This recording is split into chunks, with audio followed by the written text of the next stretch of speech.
What's going on, Raider Nation? It's your boy Sanjit, and today I am going live, which is something I'm actually going to start doing moving forward. And I hope you guys can hear me because I guess this is kind of a test run. Let me know if in the comments below if you guys can hear me. Hope you guys can. First time going live with the full setup here. I got my camera and then I have my microphone, as you guys can see here. Let me know, if you guys can actually hear me. And I will be looking at the comments for someone to confirm that they can hear me. Thank you guys for confirming that. So what am I doing live? I did not plan on going live, but this quarantine's killing me. I'm so freaking bored. I stay home all the time. I took my dog out for a walk earlier, but it's crazy, So I decided that even though we'll be on quarantine for who knows, maybe another month, 2 months, 3 months, every Sunday I will start going live for you guys, and I want to answer you guys' questions because I have Twitter, I have Facebook, I have Instagram, YouTube as well, and you guys ask me so many questions, and it's hard to respond to every single one of you guys, but a lot of the questions are very similar. So I decided that I'll start going live on Sunday so I can answer some of your guys' questions. Just to start things off, I've written down a ton of questions already, and then I'll go through the chat here, and then I'll answer some of those questions as well. It's exciting. I'm excited because as a Raider fan, being in quarantine, what do I do? What's my daily routine? It's watch film. I'm sure my wife absolutely hates the fact that I'm always watching football, but that's okay. She understands. But I do want to let you guys know I do plan on going live every Sunday going forward. If you guys have questions, make sure to follow me on Twitter, Instagram, Facebook, and ask questions. DM me. I'll always respond to you guys. I was on the Silver and Black Today show this morning, and they asked me a couple of great questions. That was focused in around Lynn Bowden. But some of the questions that you guys were asking just on that video as well, I decided, they're good questions. One of the questions you guys ask me all the time, and I think this is a really good question, is who's my favorite pick in the draft? There's a lot of good players that we picked, Henry Ruggs, Damon Arnett, Amik Robertson, who is my favorite pick, and we'll get into that in a little bit. Lynn Bowden, of course. Edwards, we have a couple late picks, Tanner Muse and Simpson as well. My absolute favorite pick is Amik Robertson, and the reason why is because he's very passionate, right? He loves the game of football, and you can see it when you actually watch the guy, right? I have access to his all 22 film, and if you guys want to watch it, just DM me on Twitter, but I have access to it, and he does a lot of talking, like a ton of talking, and I love it because a lot of the time he's able to get into these guys' heads, right? And then more than just that, his game backs it up. I mean, the guy has 9 interceptions over the last 2 years alone. That's mind-boggling to me to kind of think that he's able to get his hands on the ball that many times. And then to take it a step further, I'm not the only one that likes him. Pro Football Focus ranked him as their #1 corner. And I'm not huge on Pro Football Focus, especially their grades, right? I love their statistics, but their grades I'm not huge on. But it still means something, right? And Amik Robertson was their #1 cornerback coming out of the draft this past season. So, when I watch his film, it backs it up. It backs up that grade. He's very good. If you guys haven't watched the video that I put out of Amik Robertson on this channel, go check it out. It's a really good video. I spent at least 4 hours creating it. It's a great video, and in that video, I also show you guys one fight that he got into, for example, during the game, and when I watched him, it was something that happens a number of times. Like, it wasn't just once that he got in a fight with another player. And a question that you guys might ask is, well, what if he gets penalized, right, during the season? Well, he has to know not to do anything stupid during the actual season, right? I'm going to check my comments really quickly just to make sure there's no issues. So give me 1 second here. Looks like everything's good. Watts Raider, just want to give him a shout out. I appreciate the donation, the $5 donation. If you guys don't follow Watts Raider, you guys need to go follow him. He has a great YouTube channel. He goes live pretty often, and he's always making videos. Go follow him. Go check him out. He makes good content. And go follow all the Raider content creators. I can't name all of them on the top of my head, but you guys know the ones that are out there. Go check them out. It's very, very difficult to take time away from your family and your loved ones and to spend 3, 4, or 5 hours making videos. This video is super easy because I'm just talking live. But when I make a normal video, there's a lot of editing. I have to make sure my audio, all the lighting, all that other crap's set up correctly, right? So check out SanjitRaider. I know he puts a lot of effort into his content as well, but it looks like the video's working fine. So let's just get into some more of these questions. Amik Robertson's definitely my favorite pick. And I would say the one that you guys asked the most questions about is Lynn Bowden. And the questions I get is, where is he going to play? Because you guys all know that Mike Mayock's already said that he'll be our running back. And a lot of people say, does that make sense? Is that a good fit for him? Well, coming into the offseason, right, we all knew the biggest thing that the Raiders need is they need a true running back behind Josh Jacobs, right? Josh Jacobs is a great running back between the tackles. He's not the fastest running back, right? So we need someone that has speed, and Lynn Bowden makes a whole lot of sense. He didn't run the 40 during his actual combine. He wanted to do it during the pro day, but as you guys know, pro days got canceled. So he wasn't able to run a 40.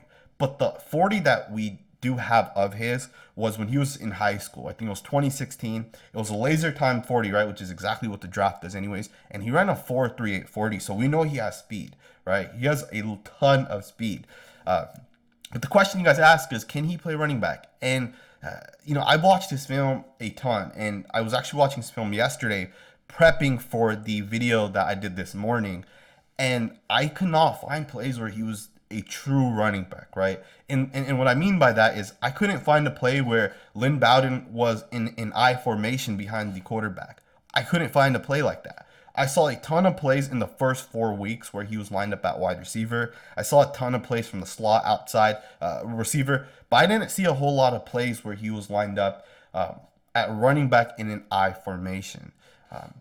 Let me just back up here and just kind of go over some of the statistics of Lynn Bowden, because I think it's kind of impressive. And I think it's very important because I think he's going to be the best offensive playmaker, at least in this first season that the Raiders get. And I think he'll have the biggest impact because he is going to play running back, right? Henry Ruggs is going to get doubled a lot. He's going to have to learn and adjust to play against those double teams and stuff like that. But when it comes to Lynn Bowden, he's like the third or fourth target, or the player that a defense is going to target, right? So one of the comparisons that I have of Lynn Bowden is someone like Deebo Samuel of the San Francisco 49ers. And the reason why is, coming out of college, people weren't sure what Deebo Samuel was going to do. Like, he did play receiver, but he ran the Wildcat. He did a lot of motioning, and he would get the ball on handoffs. And he did pretty much the same thing for the Niners. Of course, he played a lot of wide receiver as well. But my comparison for Lynn Bowden is Deebo Samuel. In fact, in 2018, Deebo Samuel got second team, all SEC second team, and Lynn Bowden was also the second team all SEC player. So they got the same award, and it was both for being quote unquote a athlete, right, a playmaker. And it's also crazy to think that from 2018 to 2019, his numbers actually went down, right? Even though he moved from, after the first 4 weeks, week 5 through weeks 13, he moved from wide receiver to quarterback. And he ran the ball for 1,400 yards in those 9 weeks. In fact, I did the math. He ran for 1,413 yards in the last 9 weeks of the season, which is crazy. That's 160 yards a game.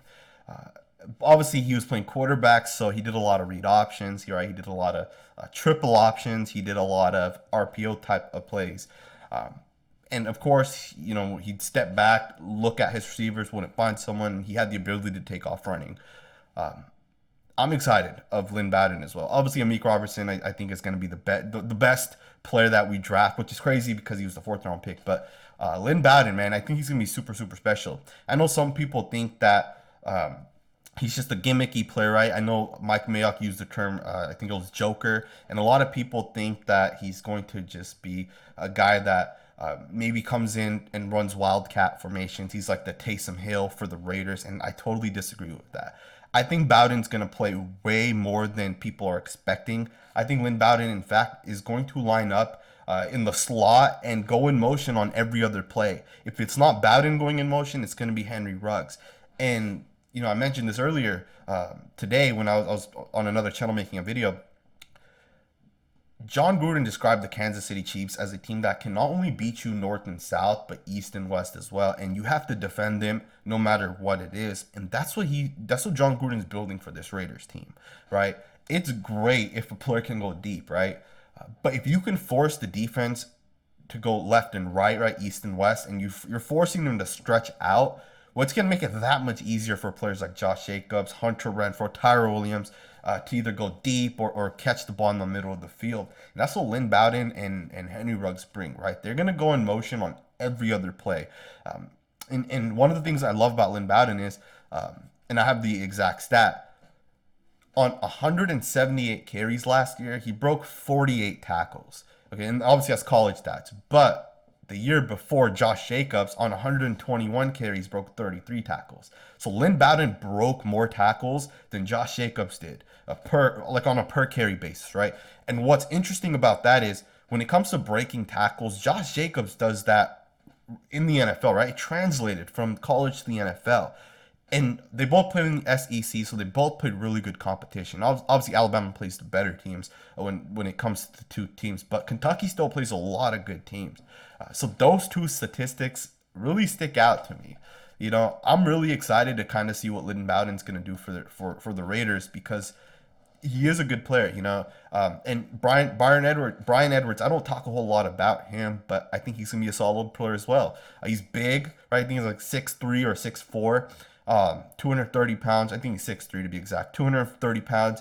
He breaks people's tackles. He runs over people, right? If you guys follow me on Twitter, a couple days ago, I posted a video of him running over, I think it was Trevor Diggs of Alabama, the corner. So he trucked him and he ran him over. So he's going to be a good player as well. I think Mike Mayock and John Gruden deserve so much credit for the draft, because our team, if you just look over the last 2 years, a lot of the players on our team came right out of the draft, right? As well as like Darren Waller was found through John Gruden, right? He saw Darren Waller warming up, and he had to trade for him or sign him off of the practice squad, of the Ravens practice squad.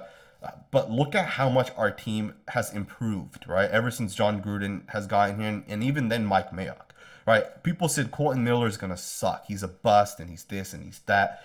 And look how good he turned out. Or I wouldn't say like he's great or anything, right? But he's a good player, right? He improved from, I think, like 16, 17 sacks his rookie year to, I think, 6 or 7 last year. And I think he's only going to get better, right? He's getting stronger. He's going to get more physical. He's getting older, right? Offensive tackles, especially the ones that are built like Colton Miller, get better throughout their career. And they typically have long careers. Another player that I really like that the Mike Mayock and John Gruden took was Max Crosby and Cleveland Farrell, right? Both guys. If you look at our defensive ends in 2 to 3 or 4 or 5 years, we have some good young players. I wish that Arden Key, PJ Hall, and Maurice Hurst will step their games up. But this is the third year, so we'll kind of see what those guys can do as well. Now, another question. So moving on, another question that you guys asked me is, who is a player I don't like, right? A lot of you guys say, oh, you like every single player all the time. You're a Raider homer, right? That's the term that they use. And I am. I'm a proud, I'll say it, I'm proud. I love the Raiders. I'm a diehard Raider fan. But there is a player I don't like, and I hope I'm proven wrong. It's the guard that we took. We took John Simpson in the 4th round, and I was kind of disappointed. And the reason why is, I played offensive line, so if there's one position that I think I can get right, it's offensive line, right? Early on with Colton Miller, I saw a ton of good things, right? Especially when it came to run blocking. I loved Colton Miller, even in college, his run blocking, right? Especially his zone run blocking. And he's a very good run blocker. But when I watch John Simpson, I just don't see, I just don't see it. And obviously I've only watched 3 games, but 3 games generally would tell you, it would at least show you that player's good or if he's not that good, right? And the thing that really disappoints me is we took John Simpson with the 3rd pick in the 4th round. And the only 2 guards that I would have taken in this draft, both went after John Simpson. If you guys have been following me, you guys know that I've mentioned them in the past. One, Solomon Kinley from Georgia. He was the fifth pick in the fourth round, so he went two picks right after John Simpson. And then Nathan Moody, who went to the Denver Broncos, which is kind of disappointing because we're gonna have to play Moody, and even though he hasn't been healthy, if he is healthy, he's one of the best guards in all of college football last year. He ended up going in the sixth round, so that was a steal, especially if he's able to stay healthy. But I was disappointed with that John Simpson pick. I have to be honest. Even though he did play for Clemson, right, and he did play against some good competition, um, I just didn't see it from him. One of the things that I did think to myself is he could potentially play offensive tackle, or he can at least be a backup offensive tackle as well. He played a lot of tackle in college, and I know he doesn't have the body to be a tackle, but you never know, right? He can always come in and potentially play because we don't really have a good backup tackle, right? We have Brandon Parker, who I hope is not the guy that's going to go in as our primary backup, because we all saw what kind of happened when Trent Brown went down, right? Brandon Parker came in and it was bad, and then we had to replace him as well, right? And we even tried David Sharp, who technically is still on our team, but I don't think Sharp really has it either, right? And then other than Sharp, we do have Denzel Good, who could play tackle as well. Another player who I like, and I think he's going to be a great offensive lineman. And when I say great, I think he's going to be a top tier offensive lineman once he gets his chance. That's Andre James. Andre James is our backup center. He played offensive tackle for UCLA last year. We got him as a undrafted rookie. Tom Cable moved him from offensive tackle to center. And in my opinion, he's going to be a very, very, very good center, right? Well, he's gonna get his turn eventually, right? Rodney Hudson like 30 or 31, so eventually Andre James will either play for us. I've heard that there's a possibility he's gonna play guard, and of course he was a tackle in college, so he could still play tackle, right? He could theoretically be a backup offensive tackle. He probably won't be, but you never know, right? But I do think Andre James is gonna be a very good player. If you guys haven't seen Andre James, just search him. I'm pretty sure I did a video of his, or at least I did a highlight video of his. And then on Twitter, I posted clips of his as well, like one block highlight type clips. Another question you guys ask is, what's my prediction for the Raiders? And I can just, on the top of my head, I can just say, hey, I think we'll win 10, 11, or 12 games. But that's not realistic, right? As in, we should go through every single game and at least think about it. Like, can we win? And that's kind of what I want to do. We play the Falcons. We play in ATL. I think we can beat them. I don't think the Falcons are that good of a team. I think they have a lot of holes. And I think it'll depend on when we play them. If we play them early on, I don't know if we can beat them, as in like week 1, 2, or 3. But if we play them later on, I think they're a team that gets figured out, and I think we can beat them. We play the Panthers, and as you guys know, Panthers are coming with a new quarterback. They do have a great running back, one of the best running backs in the league, but I think we can beat the Panthers as well, especially now that Luke Kuechly has retired. The Cleveland Browns, I think we can beat them as well. The Denver Broncos and the Kansas City Chiefs, I think we're gonna at least go 2-2 at a minimum, possibly even 3-1 with those teams. And this is the best case scenario, so I'm not, I'll give you guys a worst case scenario as well. We play the Chargers twice. I think we'll split with them as well, if not beat them both times. I think we can easily go 4-2 or 5-1 in the division. Of course, if we really come out this year, our players from last year improve, our rookies get better, I think we can easily split with the Chiefs. I know they're Super Bowl champions, but I don't think we're that far away from beating them. Both times when we played the Chiefs, they scored majority of their points, I think, in the second quarter. The other 6 quarters that we played them in both games, I think they scored like 3 points or something like that. We play the Bills, the Dolphins. I think we can beat both of those teams. I don't think the Bills quarterback Josh Allen's that good, and of course the Dolphins now have a rookie quarterback. I think we can beat those teams as well. I think the games where we're gonna really find out what kind of team we are is gonna be the Saints and the Buccaneers. The Saints are the Saints, right? They're one of the best teams in the league. Luckily, we're not playing in New Orleans. We'll be playing in Las Vegas, which is great for the Raiders, right? So the Saints are not the same team on the road. as they are at home. So I think we can definitely beat the Saints.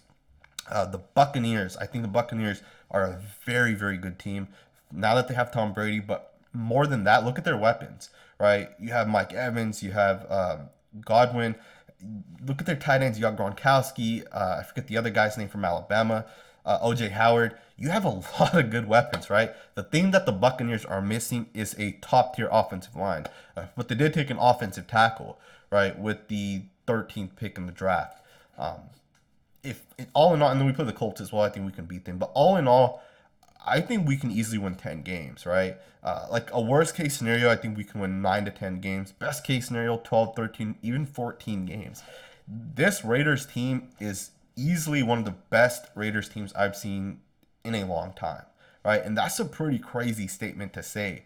But they're good. This Raiders team is very good. Obviously, we have some young players, and those players got to get better. But I put a tweet out just yesterday or the day before, where if you think about it, from last year to this year, our team's almost the exact same, right?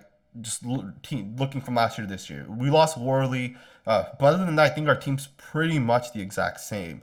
But look at the improvements that we've done. We got Corey Littleton who's going to start, Nick Kwiatkowski who will probably start, Demarius Randall who will probably start, right? And that's just on the defense side of the ball. Malik Collins could possibly start. Jeff Heath could possibly start or just come in as a role player. Jonathan Abram will be back. We got two really good young corners, right? Arnett as well as Robertson, who both can probably play a whole lot. We have Joyner coming back. Hopefully he stays healthy and can play throughout the season.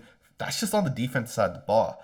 And that's not including if Tanner Muse could hit, right? Cleveland Farrell, Max Crosby take that second year leap, which for Max Crosby, I think is going to be great. For Farrell, really hope that his pass rushing has gotten better, or at least will get better, because we need that, right? We need him to collapse that pocket and help get after the quarterback. But when you just look at that defense, there's a lot of good players on that defense, and I'm sure I'm missing someone.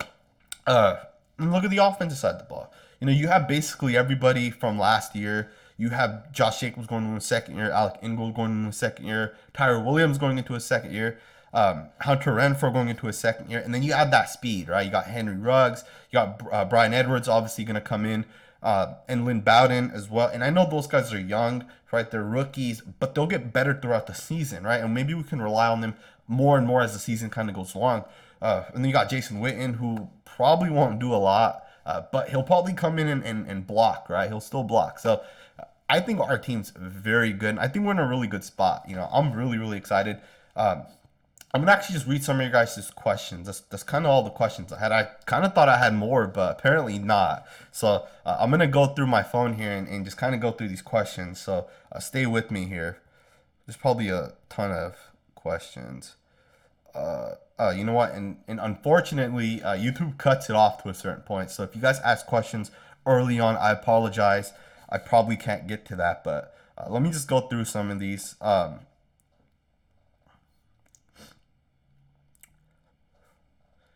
Can Mark Outlast, can the D slow down passing teams? I absolutely think so. If you look at where our secondary's at, right? I know Jeff Heath isn't an all-pro superstar, right? But he's still a good player, right? And he's going to be our third or fourth safety. Eric Harris, third or fourth safety, right?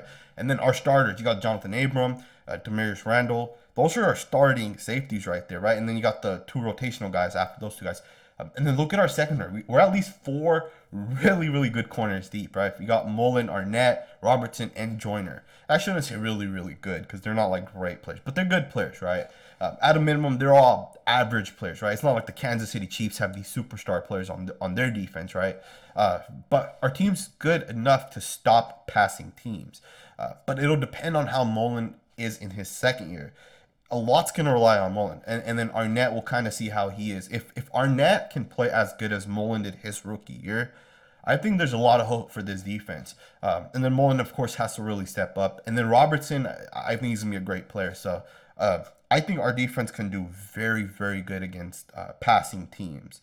Let me go through a couple more of these here. Watts Raider said never can have enough linemen. I 100% agree with you. Think about this. Last year alone, we had Richie who missed the first 2 weeks. Gabe missed a couple of weeks. Trent Brown missed a couple of weeks. I think Rodney Hudson was good the whole entire year. No, actually, Hudson missed one game because I remember watching Andre James. The only lineman that did not miss any games last year was Colton Miller. So you're right, Watts. We can never have enough linemen, right? A lot of you guys are saying Parker's trash and he needs to be gone, and yeah, it's unfortunate. Brandon Parker hasn't done what we thought he would have done, which is a good reminder to you guys. When we took Brandon Parker, we traded up to get him, right. A couple picks after him was picked. What the guy that was picked was Orlando Brown Jr., a guy that I really wanted, and I don't know how John Gruden or Tom Cable, I don't know who decided to take that pick, but I don't know how they miss out on these types of picks, right? Orlando Brown Jr., regardless of what his 40 time was a good player. You can either play good football or you can't, right? And Brown Jr. could play good football, and I don't know why we missed out on that one. If we had picked Orlando Brown Jr., there's a chance we would have never gotten Trent Brown, right? That's $21 million that we would have probably spent somewhere else. So, still, the Brandon Parker pick does haunt me. I saw that in a comment. Davila Juan said we really need a dominant D tackle, and I totally agree. Our defensive lineman in the interior, anyways, has been disappointing. I had a lot of faith in PJ Hall and Maurice Hurst to be those guys. There were people saying Maurice Hurst was a first round talent, and I think he had 4 sacks, which is okay, right? And he had a lot of quarterback hits. But I expected more, right? And this is year 3, though, right? I think D tackle is also a position, other than like Aaron Donald and J.J. Watt. A lot of no D tackle probably has more than 10 sacks, right? So getting pressure from your defensive tackles is something that's very difficult. And the Raiders 100% need to get a good pass rusher. Hopefully Malik Collins is that guy, and hopefully PJ and Maurice Hurst can they can take some of what Collins does, and Collins rubs off on those 2 guys. I have a lot of faith in PJ Hall. In fact, I'm probably one of the only guys that still has faith in PJ Hall. A lot of people are saying he can potentially get cut. I totally disagree. When I watch his film, when I watch Hurst and PJ, a lot of the time, when the guard and center double team a player, it's PJ that's getting doubled. It's not Mo Hurst. And I'm not saying that as a knock on Mo Hurst, so don't think that that's what I'm saying. I'm just saying there's a reason why Maurice Hurst isn't doubled as much as PJ Hall is. I think PJ Hall is much stronger, but at the same time, I think PJ's much of a raw prospect. And I think it's going to take PJ Hall 4 to 5 years. And hopefully he's still on the Raiders when his time comes, right? Because you look at some good defensive tackles out there who were on the Raiders, and really we didn't re-sign them to a second contract, or we cut them a little bit too early, and they went into the league and they did good, right? Danico Autry sticks out right away. He gets a ton of sacks every year, right? He's a good player. Trayvon Hester is another player we cut, I think, 2 years ago. Anthony Rush, right? We let him get away last year. I think he's going to be a very good player as well. So we need to get a good interior defensive pass rush. Let me go over a couple more. The schedule is coming out soon, so I'm excited to kind of see how it lines up. Hopefully we don't have to travel as much, even though now we're in Vegas, right? We're not in Oakland anymore. So it's still a shorter travel, but still, like, traveling sucks, right? Our schedule last year really sucked. We're on the road for a number of weeks. So hopefully that doesn't happen again. Hopefully the NFL doesn't screw us over again. And Steiker X, sorry if I'm saying your name wrong, said, was DeAndre Washington released or traded? He wasn't released or traded. His contract ran out, and the Raiders just never re-signed him. No, at least that's what I think it was. I'm like 98% sure that's what it was. So DeAndre Washington was not released. He was not traded. His contract ran out. And maybe someone in the comments can tell me if that's wrong. Someone said Mariota will start. I don't think Mariota's going to start. I know, and let me just clear this up. Let me put the phone down for a second. You guys all know that I have not been fond of Derek Carr. and I'm still not 100% sold on Derek Carr. But this is the 1 year. This is the season right here. If Derek Carr wants to be the Raiders quarterback for the rest of his career, or at least for the next 5, 6, 7 years, this is the year he's gonna have to prove it. Think about this for a second. The Raiders gave Marcus Mariota almost $10 million, which is the most money a backup gets. We could have signed Jameis Winston for $1 million if we thought he could potentially be the guy that can lead this team. But we went out and got Marcus Mariota. We signed him to almost a $10 million contract. And then on top of that, if he beats out Carr, Mariota can get up close to almost $30 million. And his contract's designed that way for a specific reason, right? Obviously, Gruden and Mayock think that if Carr can't get it done in weeks 1 through 5 or whatever it is, Mariota's going to come in. But I do think that Carr is going to be the starter. Come week 1, I'd be surprised if it's Mariota, especially since Carr's had 2 years to learn Gruden's offense. Mariota really hasn't. But with that said, I'm not 100% sold on Carr. I know there's a lot of stats out there that say Carr's like, he's efficient, he's accurate, and there's so many other things that prove that Carr's a good quarterback. But at the end of the day, all I care about is wins and losses.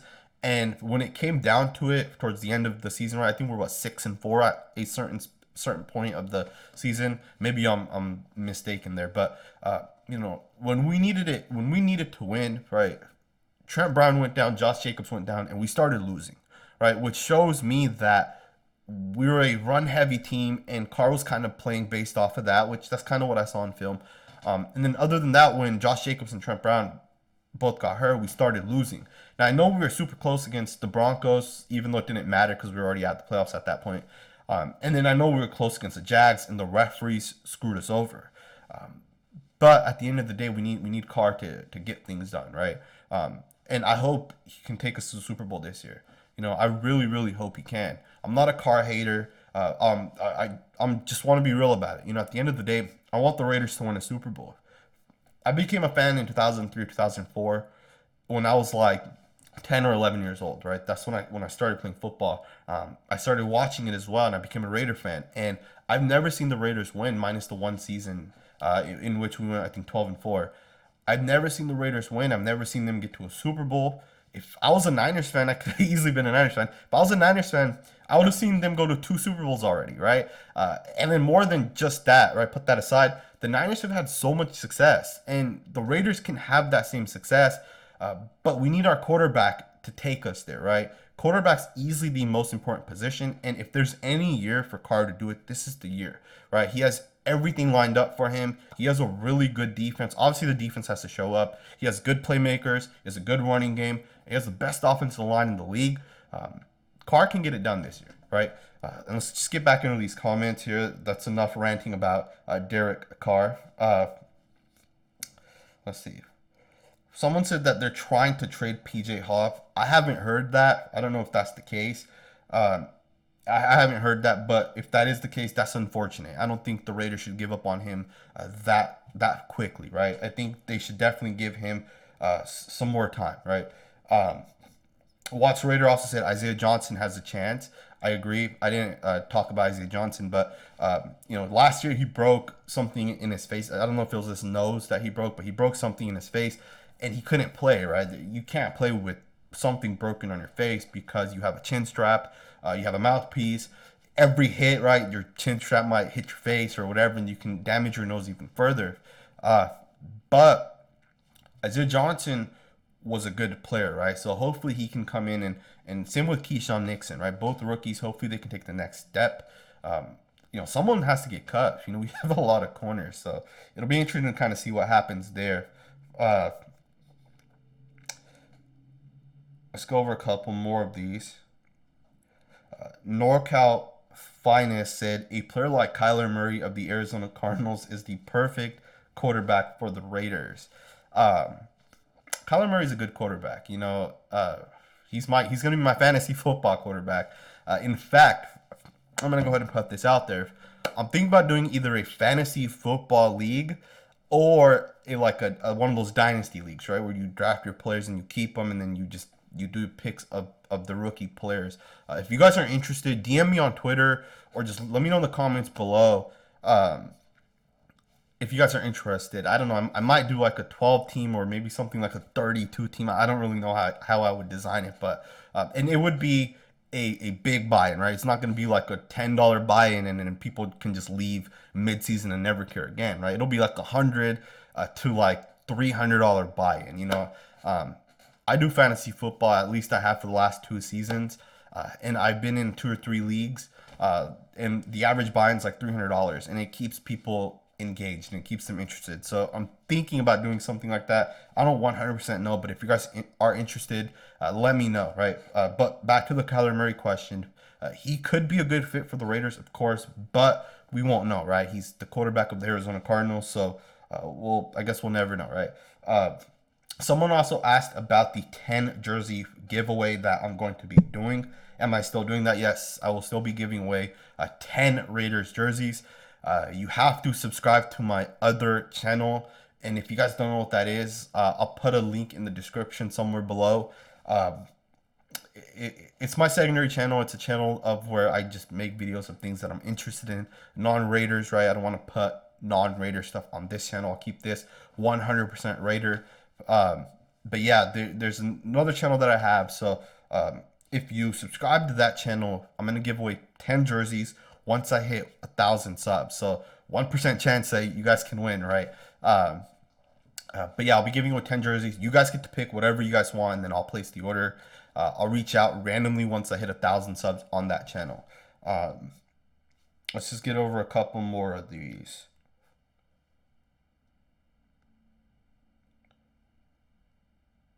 Someone said to cut Nevin Lawson. I guess that's a player that I did not mention. I think we might have tendered him, which would mean that we're going to keep him. I'm not 100% sure. Don't quote me on that. Or maybe we re-signed him. I know we did something with him early on this offseason, which means he'll probably be on our team at least through preseason, right? And then maybe he gets cut towards the end of preseason. But we have like 7 or 8 corners. So some of those guys are going to have to get cut. Watts Raider said, I just ordered my Ruggs and Arnett jersey. That's awesome. I'm definitely gonna be ordering some jerseys as well. I'm gonna order 10 at least for the people that subscribe to my second channel. I'll probably order myself like 2 or 3 as well. So yeah, a lot of people on here are asking a bunch of questions. I'm sorry if I can't get to all of these. Anthony Ruiz, sorry if I'm pronouncing that wrong, said oil is a money-making business. I appreciate it. If you guys don't know, that's because I posted a second video, or I posted a video on my secondary channel. So I appreciate you. I'll probably end up buying you a jersey just to buy you one for making that comment. So I'll have to order 11 jerseys now. DM me on Twitter so I can get that for you. I guess the last thing I'm going to talk about is Aaron Rodgers. Because I guess this is a question. If you guys stuck around, I'll just talk about it. The Packers drafted Jordan Love, and Aaron Rodgers just does not seem happy. And it's kind of crazy to think that the Packers had Aaron Rodgers. I don't know how old he is. I think he's like 32 or 33. That's still pretty young, right? He has at least 3 or 4 good years.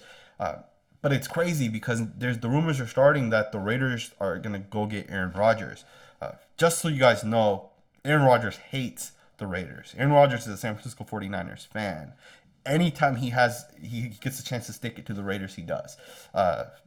Aaron Rodgers grew up about 30 miles north of where I grew up, right? I grew up in Yuba City, California. Aaron Rodgers grew up in Chico, which is 30 miles north of Yuba City. So I watched him, and I watched him when he was at Butte College, and then I watched him once he transferred to Cal. And I kind of followed him, and it's crazy because he's always hated the Raiders. But it's crazy to think that maybe the Raiders will get him. I doubt that happens. I think realistically what's going to happen is Jordan Love probably won't play for 2 years. Unless Aaron Rodgers gets hurt, I don't see Jordan Love playing for at least 2 years.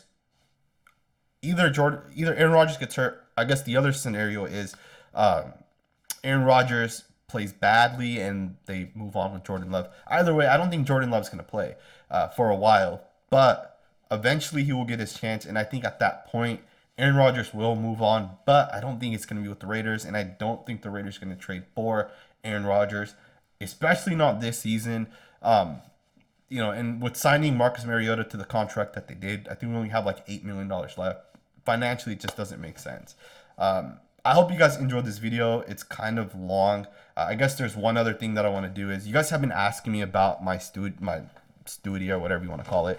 It's really just a room that I work in, and I'll just give you guys a quick little video tour thing, and I hope this doesn't disconnect, but it's kind of dirty, so I apologize. That's my green screen. That's some random clothes that my wife left. That's my green screen. There's my lighting. And then yeah, I have some pictures, some Raider stuff, and I ordered more. And I know the green is super ugly on the wall. Nothing I can do about it, unfortunately, at the moment. I hope you guys enjoyed this video. Let me know in the comments below. Make sure to hit that thumbs up button and smash that subscribe button. And I'll see you guys next time with another video.